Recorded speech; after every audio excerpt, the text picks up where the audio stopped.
All right, welcome everyone. We're Semblance of Sanity. I'm Caleb. I'm Jacob. And we're here for Made in Abyss, Season 2, Episode 7. All right, looks like it's time for backstory. Yeah, and we know what that means in this show.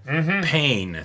Backstory always means turama. Yep, suffering. It's literally like, babe, Christmas means carnage! Backstory means carnage! You know? Yep, straight up. That's what this means. We've had a good amount of just, smooth sailing and happiness so far in this season, so it's time to end that. Let's just break our hearts. The village all went, with victory cries. Yeah. I'm like, yeah, we won in another luring. Let's go. That was their peak, right? So that now we can go down into the depths. Despair. Yeah, to the deepest parts of the abyss and see what kind of pain we can dredge up. Yep. I love that Voiko kind of had this well, fuck it. I guess it's time to share my backstory. I'm already dead inside, so it doesn't affect me anymore. I'm pretty much just. Yep. It's your funeral, but whatever. Yeah, sure. All right. Yep. But y'all, without further ado, let's get into this. All right.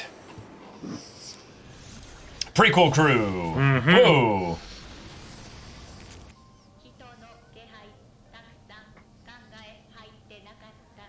Which attracted the beast.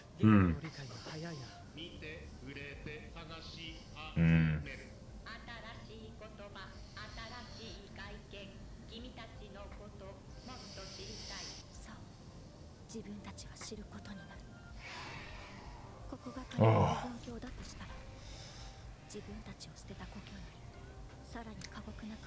Yeah. It's a full-on Hydra.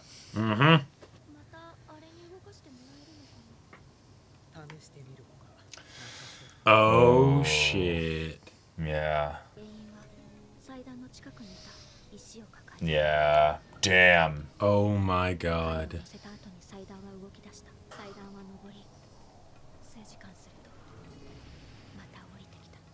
Wow, cool.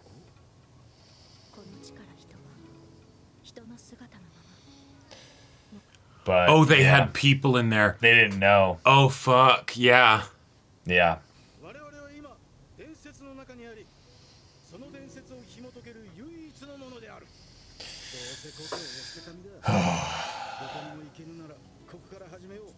Yeah, they're gonna have to start to build, yeah.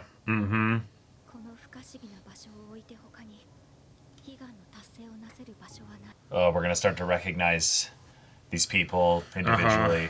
Okay.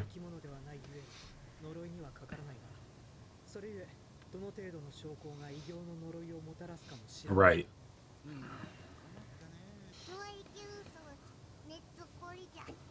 Oh.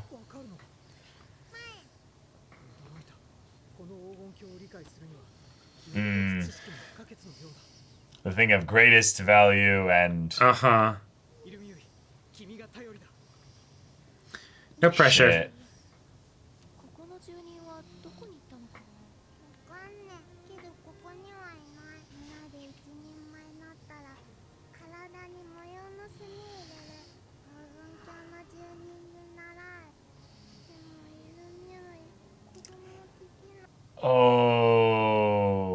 Oh, shit.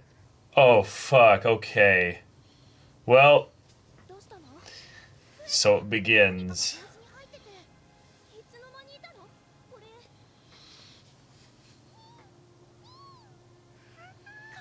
It's so little small. Oh. It's food. Yeah. She's all like, oh, yay. And they're thinking, we have 7 days of food left. Yeah.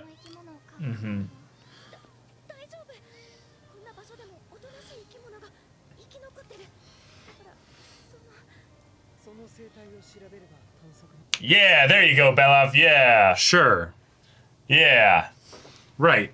Get information first. Right. That was nice leadership stuff there. To not immediately, just cut its head off. Yeah. Cool.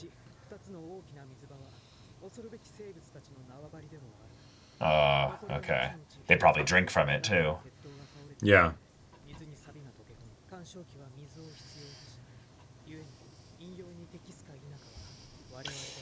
Okay. Yeah. So, boil it as best you can first and all that stuff. Wow. Okay.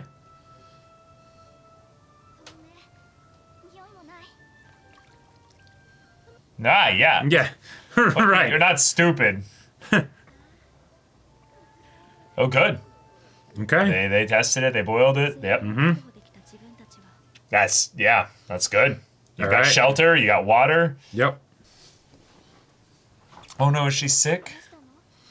Oh, yeah. What do you do about medicine?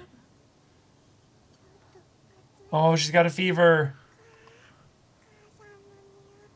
What if they got into a situation where the way to beat illness is to just have people, like, turn into hollows?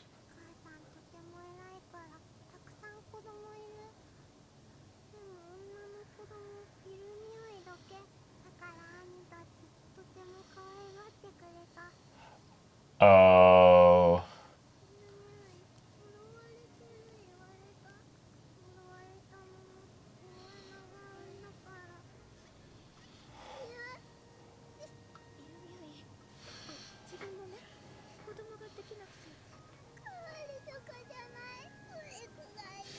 Oh. Okay. Oh. So something goes really wrong. Yeah. And how? Because See, this is the power of a prequel, is you can set up that right, things have gone wrong. Right. What it is and why it is. And when it happens, When it happens. Because right now it seems to be going really well. You know, Yep. Beloff, like, was understanding at that time and all that stuff, but Oh, yeah.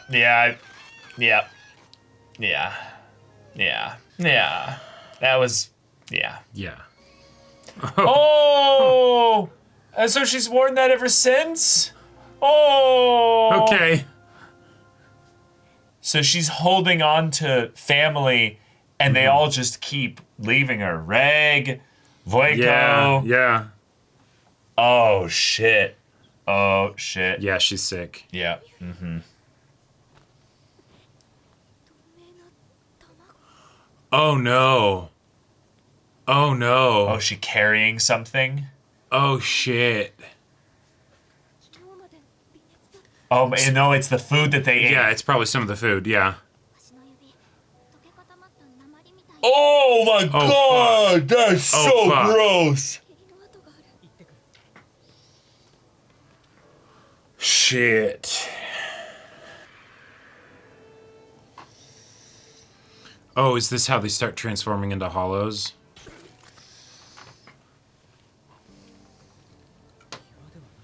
Oh shit. Oh god. And so the water they've been drinking? Oh shit.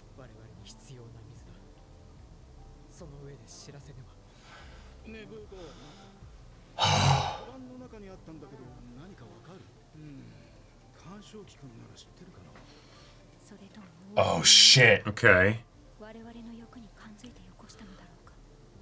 It looks like a compass on the inside, but it Right, also right, looks but like, it's like slightly an egg, like some different. kind Yeah. of creature, yeah.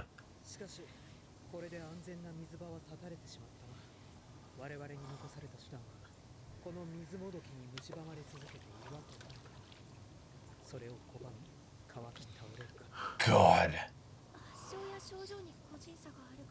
Yes, there's no way of knowing. So right now it's Okay. probably just a parasite, just, you know, feeding off of them slowly.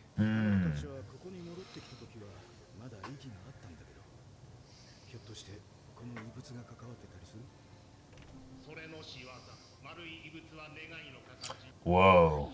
Huh.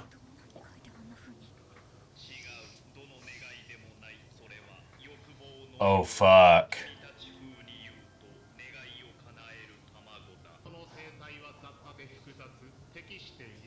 Oh, shit. This is all starting to come together, dude. Oh, Voiko damn. being Yeah. in the spot, Wish, connected to stuff. value, Wish, Cradle. yeah. Oh, Oh fuck. my god. Oh, no. Oh no. Oh, no. Oh, it's all the pieces of the puzzle are starting to come around the outline, and now we're just filling in the middle. Oh, is it splitting? Is it doing the thing? Yeah. Oh. Fuck. Oh. And this could also be the thing of the hey, if they're going to die anyways, right? You know, maybe this can be a way that saves them. It's the origin. Okay. The fear, though.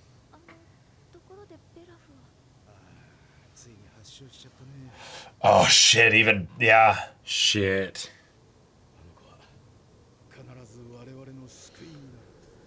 I mean, hey, she would die anyways, right?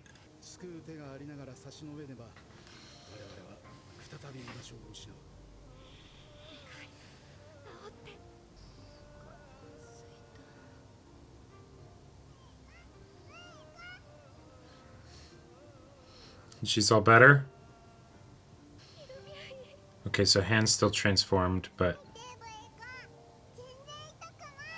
Oh. So it didn't undo what had been done, it just stopped anything else from happening.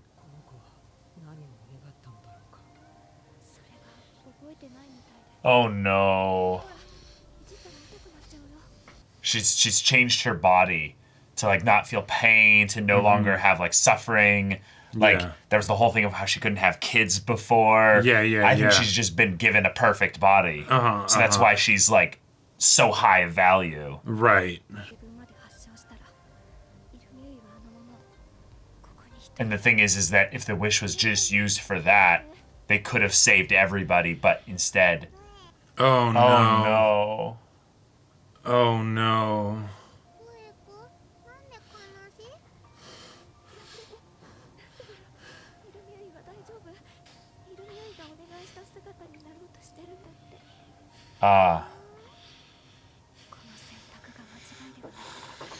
Yeah.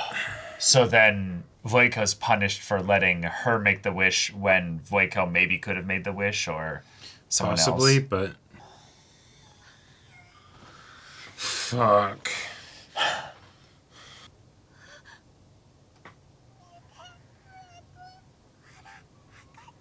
Oh my god! What the fuck? She just wanted to be a mom? Fuck.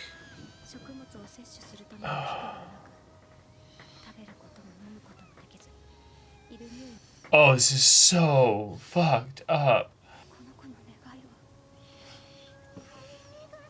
Just to be a mom, so... And she's just gonna keep doing it over and over and over and over and over.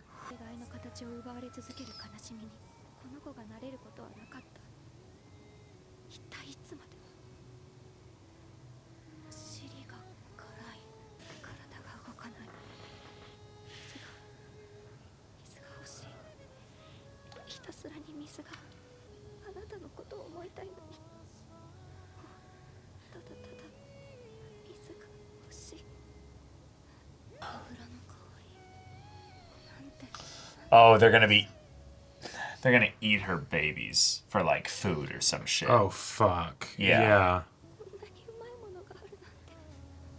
Of course they are. Fuck.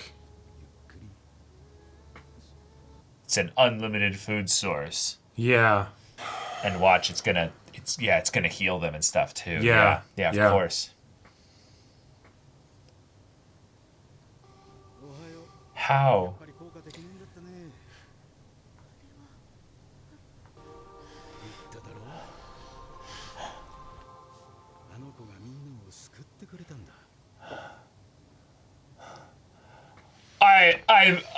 I'm astonished. They didn't have to say it. Nope. We just knew. Yeah. Man. Yeah, we were warned. The show gave us proper heads up. It's coming. I am dead inside. Yeah. I'm gonna need to go cry after this one. Yeah, this one did us a proper number, because there's so much in this that is thematically all tied together with the story of the whole show thus far. Yes. With the idea of the children following through to basically, towards the dreams of the parents, basically, and chasing them in some ways down deep into a dark, dark abyss, and at what cost, what sacrifice will they lose along the way? And then it's thinking they're prepared, but they're really not. And yeah. And then even the monstrous beast that, is just some sedentary thing or even potentially dead carcass of a thing that's just that was killed in there. by this shit or no, I don't think think that's what it is. I think that's just a whole part of it, basically. Sure. And they just ate its egg sac, basically, that just kept filling up with stuff there. And it probably was just a thing that evolved specifically for other, beings to come over and provide a parasitic, spot for it to be, birthed from. Sure. And then, that sets up perfectly the, Irumyui or Faputa. Why is she so valued in the village? Right. Well, it's because the wish-granting device fused into her body and provided her a hollow opening by which she could then have children. Is that where even the term hollows comes from? Maybe. Yeah. There's so many cool things that this backstory set up, despite being super dark.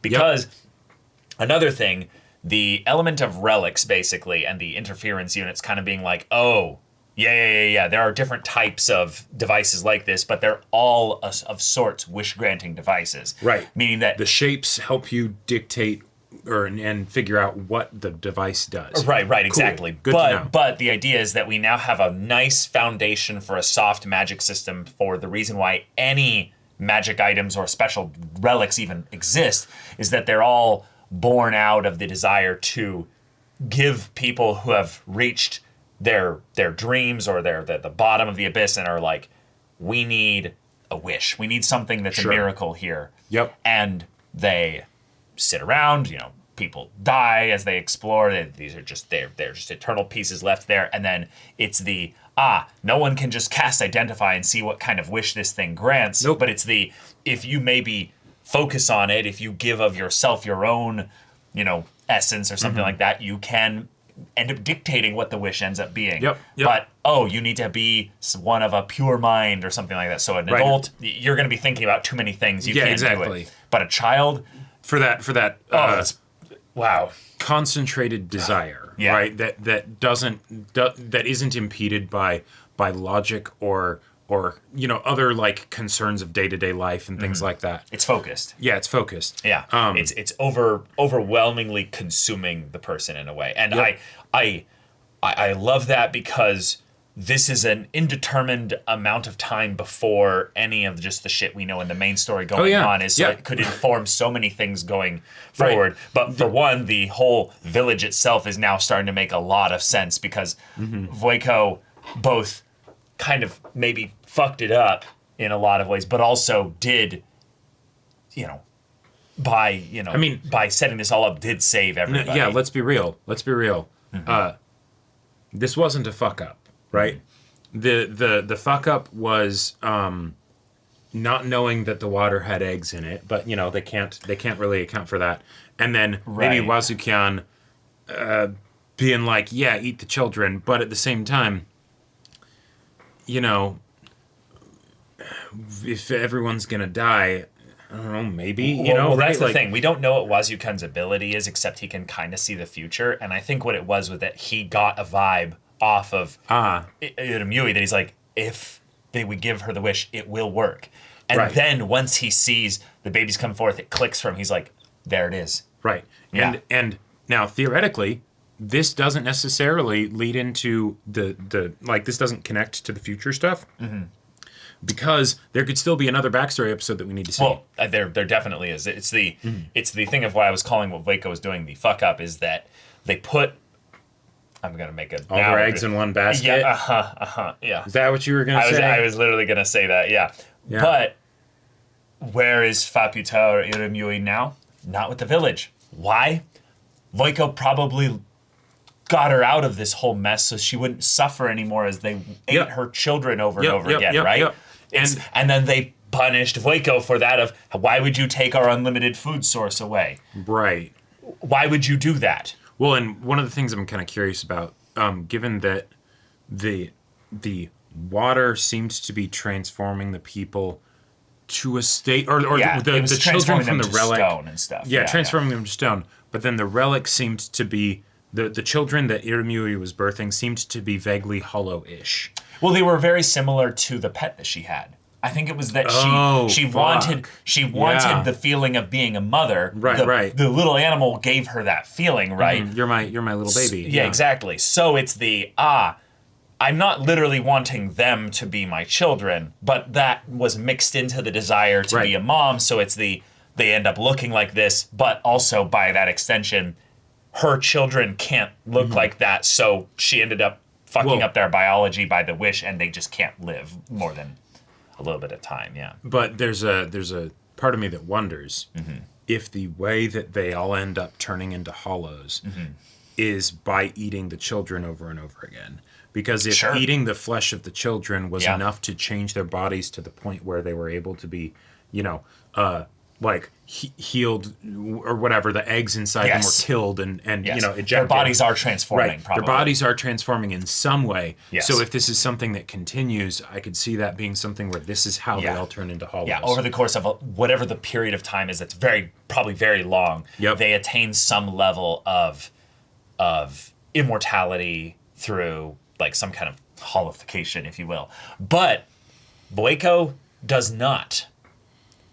And that's very, very telling. Maybe because she didn't eat any of the flesh after she got healed. It's the nope, I'm not touching that shit again. But then how did she survive?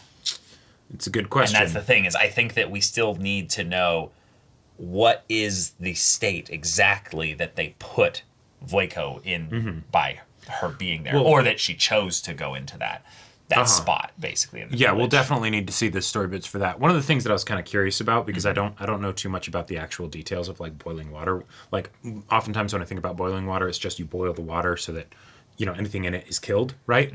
But given that there's little eggs in there, I wonder if it would be possible to boil the water so that you collect stuff off from like steam or something, and then the eggs aren't in there. Maybe I don't know, I think the main issue is that they're too small. So it's not about whether they would have to scrape off the top. It's just that you're accumulating more and more in you. They're not getting fleshed out. So it's eventually you get a certain amount, and it's maybe Voiko lasted this long because she didn't drink the water for so long. She's like, oh, okay, I know that's a thing. All right, I'm gonna stop. Right. Yeah. But but they still needed to. They literally couldn't have survived without drinking the water. I think it's just entirely random. There's a little bit of that whole feeling of Belaf and Wazukan being kind of blessed beings, like they have some kind of blessing of the abyss or something like that. But even Belaf got fucked up before these two, Right, but Wazukan, he didn't have any problem with it. He's like, okay, well, we need water anyway, so I'll just drink this. I think he was just accepting the inevitability of, whatever happens will happen. Whatever happens. Yeah, in some ways that's why I think him being kind of the prophet makes a lot of sense. He's always at peace a little bit because he knows maybe, I'm not going to die in the next, week or so. So right. Cool. Okay, cool. And I believe that this child will save us somehow. Yeah. So he's confident in the future, and that's why I kind of have this he kind of creeps me out a little bit because he kind of has that Bondrewd-esque vibe of someone who's seeing the inevitable future of our evolution is assured. Don't worry. This is all going to work out. I'm gonna take these dead. They're dead anyways, right? So it doesn't really matter. And we need freshly dead. Because you can't have the meat decompose. Well, I mean, Sure. But everyone else is gonna die. So really, the only option is to just eat them. Because maybe that'll work. And it's just. It's like this isn't malicious like Bondrewd. No. Like Bondrewd, even though every he didn't do it for the sake of preferable. suffering, it's the I don't care how much suffering this causes, right? Right. In the case of Wazukan, it's this is just utilitarian resourcefolness. Right. And yet it's the dissonance of the why isn't this bothering you at all? Right? Why isn't this something where you're like, oh shit, you know? Because it's I see the knowledge, the stuff we're going to learn from this as being worth any cost associated with it. That is the thing I'm slowly starting to realize about him, and maybe Belaf a little bit. But Belaf had Belaf had some really cool signs of not just necessarily empathy, but just kind of social grace a little bit. Yeah. With the way that he kind of realized, hey, this creature here, the little, that she's going to have as a pet, knows some way to survive despite being so obviously vulnerable in the way that it acts. So we need to learn what we can from this thing, study it, so that we can also survive here. Which was a nice kind of way of saying, yeah, we're probably going to end up eating that thing if we get desperate. But for now, hey, yes, let's let her have her pet and everything, and like, you know, there's a creative solution that can make this work. Yeah, and was that also Belaf kind of having heard from Wazukan that this child is probably going to be our salvation, so keep her happy as well? Maybe, but what I forget, was that before or after he realized, oh, you understand the language? That was before. It was before. That was okay. before, yeah. Yeah. So there isn't even necessarily the idea that it's like, oh, well, just, you know. No, Belaf seems like the most true neutral character in this case here. Which is weird because in the present we see him drinking Mitty perpetually. Well, yeah, but that's the thing I feel like is where Belaf is in this weird place where I feel like he's just as much subservient to the system of survival that they've used thus far as everybody else is. He's just one of the beings that seems to have the most importance because of his status in the prequel crew. But he could just be another Hollow who eventually just, I mean, yeah, that's what he had to do, you know? Another thing that is important to note is that we are getting more and more differences being concretely established personality-wise with how the characters used to be versus how they are now. True. Voiko is probably actually the most similar. Yes. But with like Wazukyan, for instance, we got it emphatically stated that, oh, he was actually scared there. Nothing about Wazukyan was at all scared this episode. Nope. Like, none. Nothing. I think what it is when Wazukyan in the previous episode sees, I think it's Reg, he gets scared. And I thought it was that he was hiding from the big creature. Oh, and he just wasn't fighting because he's like, yeah, I don't want to mess with that. And then he comes out once it's done, and it's like, oh, sure. Congratulations. Okay. Yes, of course. We, you know. Yeah, let me pull that part up. Because it's trying to remember who it was that actually mentioned. Was it Voiko? I feel like it. It's the only one that makes sense to say something about Wazukyan. Yeah, the embodiment of value. Oh, wait. The all desire, but also most fear.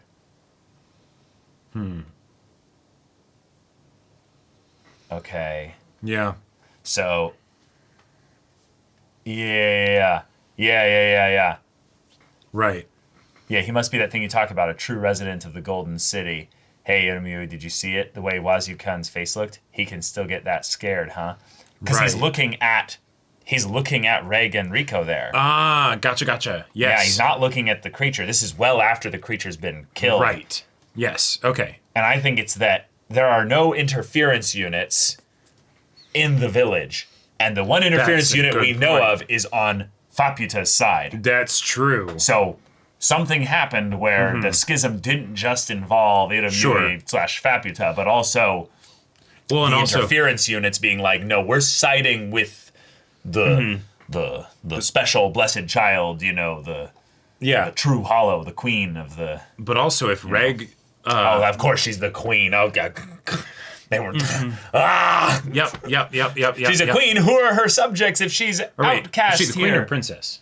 Oh, it said the princess. I think. Princess. But if Reg also used to have this close connection with Faputa, then that could also be a reason why Wazukyan specifically. Maybe has more of a response to Reg than necessarily just, you know, any other person, right? Oh, shit. So Reg was maybe beaten at some point, and because he had a relationship with Faputa in between prequel crew stuff and now... Now, Wazukan is worried that if he's antagonistic towards Iramui / Faputa, Reg would be initially antagonistic towards him as well. Potentially. But since Reg lost his memories and everything. Exactly. Yeah, but as a devil's advocate counterbalance to that, we haven't seen anyone visibly recognize Reg. So, like Reg specifically. Faputa.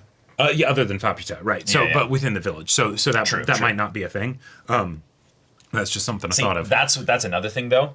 I don't think it's that he necessarily recognized Reg, though. I think he just understood that Reg was an interference unit. Sure. And interference units probably at some point shift from, we're generally helping the village to... We're interfering now. We're interfering, and we're going to help, Yeah, Faputa. Yeah. I'm also curious what, so, okay, she has the egg thing and all of that stuff. Yeah, and fused in her next to her, onto her, Right, cool. Yeah. She still very much doesn't look like how she looks in the present. Correct. So none of the characters really do. So so they all still undergo some kind of hollow style transformation over the course of time. And so we'll have to see what exactly that is. But given how mellow the pacing of this episode was, which worked great with the whole idea of just encroaching illness and all that stuff, right? Yes. But I could see us getting one more episode of backstory. I could see us getting potentially 2 more episodes of backstory, depending on how the show wants to do it. But yeah, I feel like maybe now that all of this shit has happened, the backstory will get more more regular, conflict-based, emotionally conflict-based, and all that stuff, rather than let's just watch this child just suffer in very creative ways. God, the voice acting for Irumyui. Just the screaming, the begging, I don't want to be thrown away. I think that this is probably, weirdly enough, more tasteful in its suffering than the season 1 shit, weirdly enough. No. This is darker than anything I think we've seen in Made in Abyss thus far. Exactly. Except maybe some Dawn of the Deep Soul stuff. There was some pretty dark shit in there. Spam tins are a bit rough. Yeah. But as far as we're going to eat this child's babies as they get birthed. Right. That's pretty fucked. But then what that means for their civilization if they, restrain her and or keep her in this place where it's being done, that it brings up some stuff that we saw in Shinsekai Yori recently and stuff. But it's handled in its delivery method in such a way that is not glorifying the suffering and shoving it in our faces. So I'm just impressed. It's about the thematic, disturbing nature of it. The haunting beauty. Well, yes, this episode was hauntingly beautiful. Yeah. But more about this content is disturbing on a thematic level rather than on a visual level. Yes. Right. Yes, there were the parts where we see the melted limbs or whatever, right? But it's not as much of the hey, we're gonna give you an up close of this child as they get mutated and melted and deformed and stuff. Or then as the children are being tossed into a pile and you have a butcher just chopping them up and putting their pieces into a stew. Right, exactly. We don't need to see that. Yeah, we don't see that. It never even gets specifically stated in the episode that it was the children, but we know it. We know it was. Right, and that makes makes it all the worse in a lot of ways because it's the just don't think about it too much. Just sort of look away, right? Because I'll bet that's what Voiko will probably want to do. That's probably what a lot of that's what all of them would want to do. Yeah. Maybe not Wazuki. I think he's very okay with it. I think there's even a pretty cool statement you could make that this story is trying to bring up a really interesting point of the, is there a moral argument into what you eat? Sure. Because it's not like they actually killed the children in order to do it. No. The children were already dead. Yeah. Right. So it's from a life standpoint, you're not taking away any lives. Right. But it's you're not even causing suffering directly, other than I guess Irumyui if she knows about this. Right. But there's a lot of things that we eat in our society that are based around torturing animals. Specifically, literally torturing them. Sure, or having it specifically be baby animals, rather than... But I'm talking specifically about inflicting suffering and pain on the animal to make them do a specific thing that then creates a specific type of food. Like there are a couple different things that do that specifically. Gotcha. And those are primarily done not as a, oh, we need this food because it's essential survival stuff. It's like, oh, this is a delicacy. This is like a special kind of, ooh, yeah. Yes. Yeah. That it, Like it foie makes, gras, basically. oh, sure. I don't even really know what foie gras. You don't want to know how foie gras is made. Fair enough. Yep. But it makes me think of the one House of Cards conversation with the butcher, where it's I mean, technically you can make the meat be more flavorful if the Yep. Yep. the butchering methods are a bit less humane, Yep. right? But it's a lot more humane to just have it be quick and let that just be it. Yeah. But I'm so impressed with this episode because I was expecting kind of a Made in Abyss episode like 12-13 kind of style where it's just pain, it's just gore, Right. it's just horrible. But in this one it's more like, oh no, this were the haunting desires of a lost child that she got what she wanted, but because we're in the story of eldritch, unknowns, It don't as go we well. It of course doesn't go well. None of this really was as a result of like the humans being awful, Exactly, right? yeah. Like 13 for season 1, and Dawn of the Deep Soul, that's all Bondrewd just being a fucking monster, right? Yeah. But here in this situation, the worst part is just that Wazukyan is a bit unnerving in how he goes about doing it, right? Yeah. But all the stuff that's happening, it's like it's just a fucked situation. Yeah, we're in the lower area of the abyss. You did all the shit that you could think to do, but hey, the water had a parasite in it. It's like, no good deed goes unpunished. You try and do anything positive, make any progress. Nope, it will end badly. Like I also am just amazed at this episode in terms of the imagination for blending the idea of the water carrying the eggs in addition to the, oh, yes, the family storyline with Irumyui setting up the, oh, they're going to eat her children. Thus, we literally have two beings of the abyss providing sustenance to save the lives of these people through their offspring. It's the most... Well, and they literally... It fits so well with what the abyss potentially even is and stuff, so I'm just... And the thing that they literally gave to Irumyui to make her able to bear children was an egg. Yeah, of sorts, yeah. Yep. So, and the music this episode, even Kevin for Made in Penkin. Abyss Kevin standards, fucking Penkin. This was holy shit. It was fucking gorgeous. The way that some of the tracks will blend in these very mournful vocals into it that have very little like actual lyrical like specifics to them. Right, yeah, we can't understand what they're saying, Or that there's not even really lyrics. It's just just like notes. a mournful, like sound utterance, like Well, also, the context for the songs, I think, was very different for this episode than what we usually get.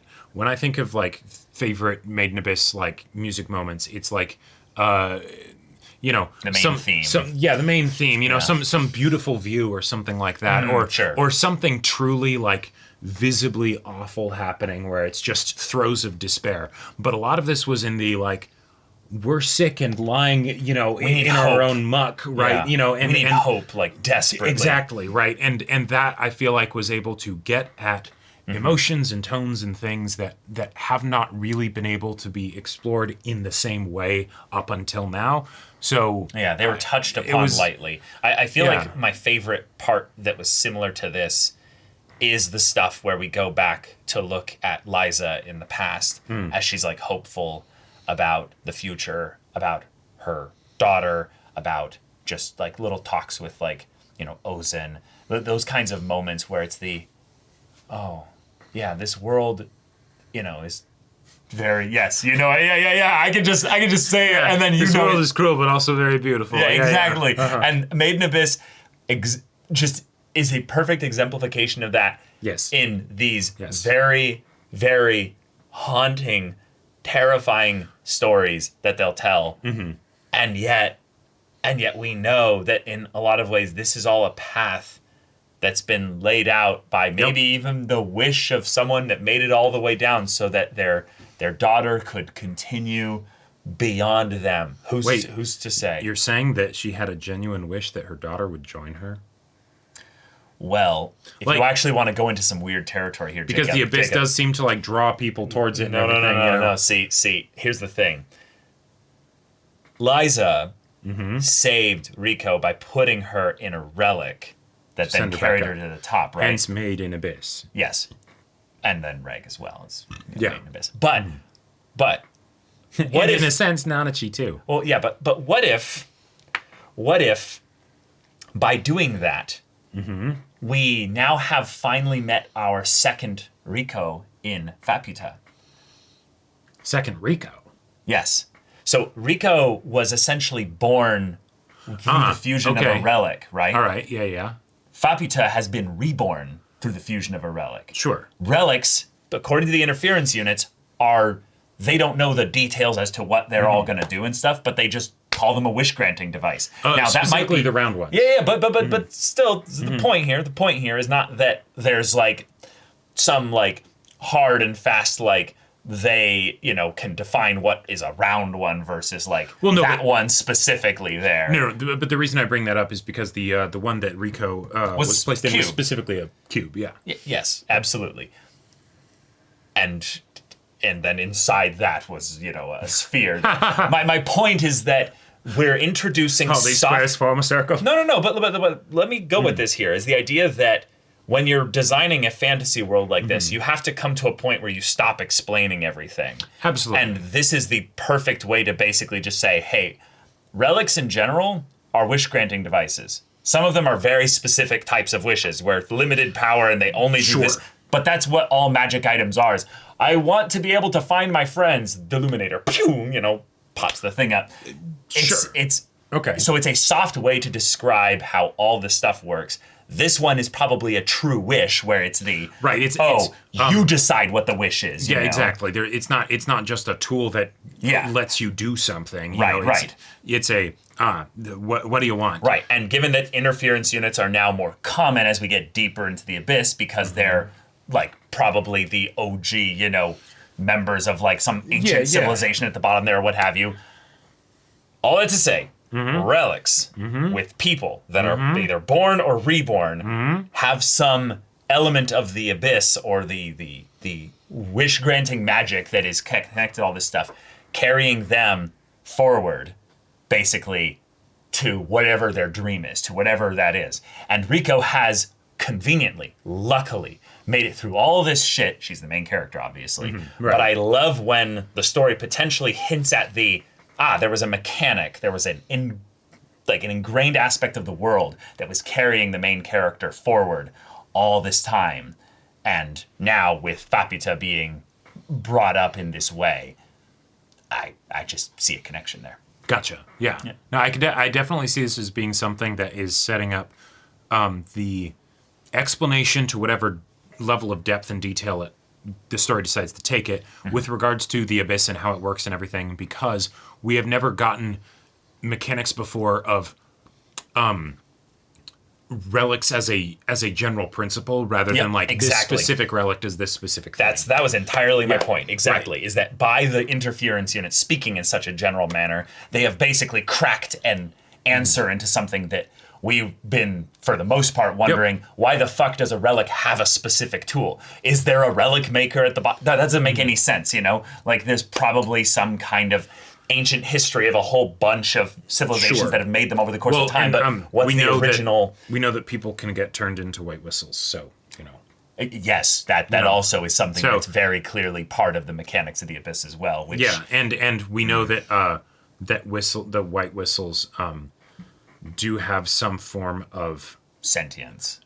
Sentience, yes, because there's the whole Prushka thing, but they are actual relics. It's not just like, hey, this is a special whistle that you have that we give you to signify your rank, right? No, they have actual effects. Rico and everybody weren't able to go into the elevator, right? But hey, you've got Prushka, right? Yeah. In some ways, it actually makes perfect sense now why hollow transformation is a thing. All relics are just people that are eventually transformed from hollows eventually into relics over the course of thousands of years. Oh, gotcha. And all they are is just whatever that dream, that wish was that they carried in them throughout even their own transformation and loss of humanity, if they held on to that, they could Sure. potentially even become some kind of thing that would help somebody else later. Right. And that creates this perfect cycle of Yeah. And yeah, there's Stuff still like so much that. we don't know, even Yep. within this little mini arc. So yeah. So give us more backstory. Mm-hmm. We're ready for it. yeah. Yeah. Yeah. Yeah. All right. I think after that talk, I think I could watch another one of these without much like Oh, God. immediate trauma, you know? Yeah, not me. Yeah. Not me. Yeah. No. Cool. Oh boy. But yeah, y'all, thank you so much for watching this episode's reaction and discussion. If you want to see the next episode's reaction and discussion right now, though, go check out the link in the description below for our Patreon. You can get an early access there. You can watch full-length timer reactions there, and all this comes with Discord access, so you can chat with us in the community there about this show, about anime in general, and also be sure to check out our Twitch channel. We stream every weekday. The info's in the description. Yes, if any of that interests you, we'll see you there. But until then, we're Semblance of Sanity. I'm Caleb. I'm Jacob. And we'll see you all next time.